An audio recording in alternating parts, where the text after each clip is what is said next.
मीडियाशी घेणं नाही मॅडम. मला सस्पेंड केलं, मी वाळूच्या गाड्या उपसीन, मी माती काम करीन, पण बाबासाहेबांची ओळख पुसून येणार नाही. मला सस्पेंड करायचं करू शकता. मग बाबासाहेबांचं नाव आहे जो संविधानाला कारणीभूत आहे, त्याला तुम्ही संपवायला निघाले. पालकमंत्र्यांची फार मोठी चूक आहे मॅडम, माफी मागणार नाही, पण पालकमंत्र्यांची ही चूक पदरात घ्यावी.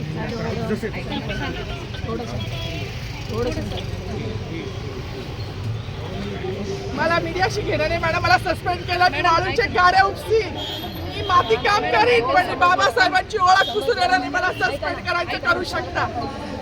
मॅडम, बाबासाहेबाला संपवायचं काम करायचं नाही.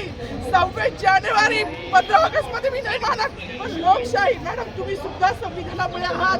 पालकमंत्री सुद्धा पालकमंत्री संविधानामुळे आहे. कोणताही जातीभेद नाही, सगळी समानता त्यांनी दिली आहे. बाबासाहेबांचं नाव आता तरी भाषणात येईल, मग तरी भाषणात येईल. ज्या लोक संविधानाला लोकशाहीला कारणीभूत नाही त्यांची नावं वारंवार घेतली गेली. मग जो संविधानाला कारणीभूत आहे तो प्रजासत्ताक दिनाचा जो मानकरी आहे त्याचं नाव भाषणात का नाही?